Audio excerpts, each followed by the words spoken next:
that's why Bob Marley buy Tough Gang, and that's why I buy the studio, Federal Studio on a Bell Road, because he always say that. So when I have some money, I go buy them boy a place. It was for a purpose and a reason.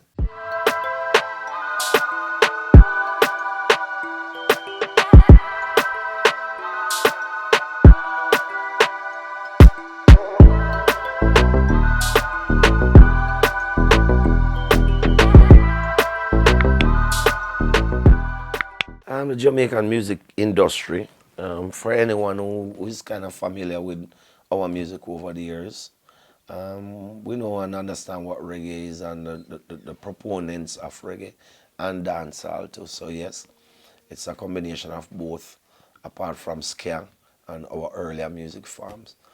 But I think we're doing fairly well, and I wouldn't say we're doing great, because we should be doing much better. But we're moving and we're fighting and we're doing what we have to do best. So I am most hopeful that 2016 and 2017 we're going to start to see that rebirth of our music and our genres dominating, and not just because of Jamaica or the Caribbean, but because of some of our Caribbean affiliates, people who we call our people, grassroots people, Nicki Minaj, Rihanna, people from our region, who from time to time tap into what we do and help to bring it out to the wider world. So I can see this year, next year, great things are going to happen. I would just ask the people, how do you feel that we're nominated for our Grammy and then they don't give us a Grammy on stage? I feel badly about that, because we're humans, we're people too. If you recognize the music and love the music in so much that we are deserving of being nominated, then we are deserving for the whole world to see. Why we have to get it behind a curtain?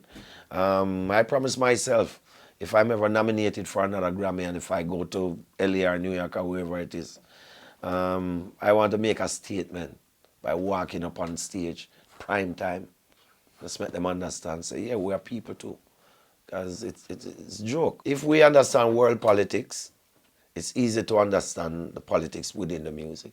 Yeah, we don't get treated fairly in anything at all that we do. And it's unfortunate that other people have to take our work and make it famous.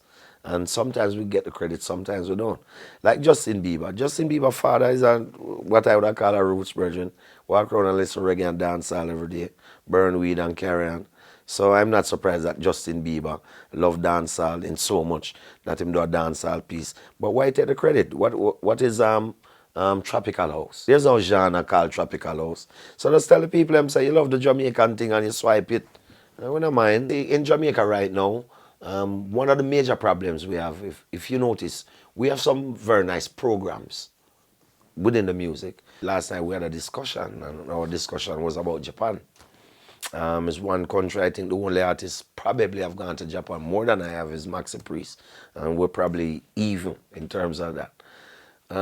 So we are used to the market. We understand the market and how it works. I would say for the last 10 years, I don't think 5 Jamaican bands have gone to Japan. In the earlier years, it used to be like every week, every month. And a lot of people used to gain a lot of work from traveling to Japan.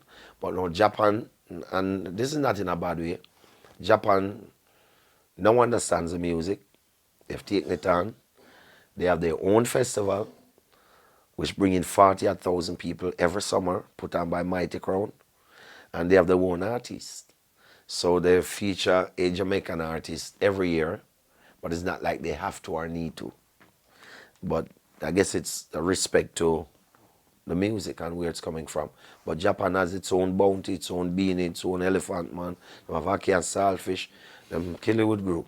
Japan have one of the most solid dancehall band right now. I can tell you that one is called Homegrown, because I know them personally. The food chain has been cut because these musicians, they're not touring, they're not getting those work. You know, we're not knocking that because we go to other people's country and we work and we take the money and we come back home too.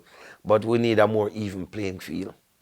You know, I'd love to see an artist like Omi have a full Jamaican contingent or Caribbean contingent behind him out there moving, you know.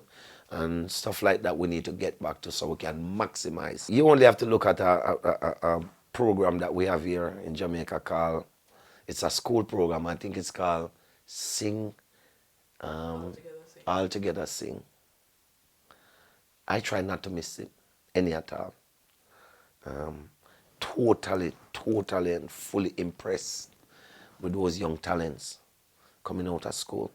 There are groups, like each school forms a choir and they create a piece and they compete. I've heard excellence from those programs. I mean, I tell you, me personally proud to the point where I just talking to a friend not too long. She's just 17, still going to school. She's one of the singers from Camperdown. Awesome, awesome, totally unknown. She's Miss Nobody in terms of, but when that lady opened her mouth, she's somebody. And that kind of stuff. And it's plenty here. It's just that they don't come forward a lot because there's no industry to really help them. I tell you something. One of the things I've always said over many years, I go to New Kingston and I'm saying, we need a Sony office over there, so. We want to Warner Brothers on the other side of the road down here, so. And you want to polygram round the corner near the hotel. There's nothing here for the youths to move forward. And it's all part of the whole colonial strategy from long time where them take away the banana and them take away the thing them from Barbados and St. Lucia. Everything go England and them keep you down and keep you here so and then push everybody else up front over you. The talent and the potential is here. I would ask people to not ignore this place because this is where it all started from. And it's still here and it's happening and it's going to happen. But that's why you, like me, build a studio. That's why you're able to come into Big Ship Studio. Because I knew that a lot of youths were struggling based on how I came through the industry. Yeah? So I know that building my studio was not only going to help me and my sons. It was going to help a lot of young youths who wouldn't have the chance to do what them do. So that includes Mavado. It includes Cartel. It includes you name it. If you say Big Ship, the youths in the street will tell you all of the people that break through from Big Ship. So that's just an example of what we need. Now, we don't have record company who come and finance me or finance Steve to do these productions.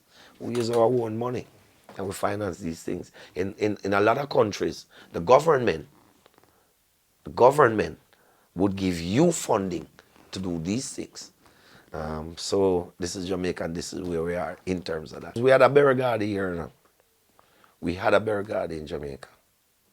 His name is Sir Coxsone Clement Dodd. Owns a record company called Studio One. That's where it all started around here. And in fact, Bergadi had given him distribution for Motown's label in the early years as a black man. I can say one away. And a youth like me, I saw the struggle with my own eyes. I saw the politics, how it became destroyed, and the reason they destroyed it, and the same people who get it, they must start print Motown record and sell them on white label same way. So we understand the politics of the game. But we believe in ourselves. That's why Bob Marley buy Tough Gang, and that's why I buy the studio, Federal Studio on a Bell Road, because he always said that. So when I have some money, I go buy them boy a place. It was for a purpose and a reason. I have an artist in Trinidad. I think he's one of the most talented singers in the entire Caribbean, to include all myself. I can't sing like him. And that you just struggle for a chance to just break through and, you know, I hope one day, and I think one day, he will eventually get that opportunity. And I see enough talents like that, man. You go down the island and you talk to youths, and what them don't have, the opportunity. But we need record companies for really start put some more money in the Caribbean. They make a whole lot of money for our thing. They need to invest back some money. When good things are supposed to happen to this industry, there are some bad people in the industry who block it. Because they claim they are the industry. And stuff like that need to happen. That political incorrectness there need to take place. It too correct over time and it don't work. We need to make it different. Give some different people opportunities. See if it can work. And we see the setback now, you know. We talked about it earlier. All you have to do is look at the people who are in trouble and look at who manage, book them people. You understand the problem we have.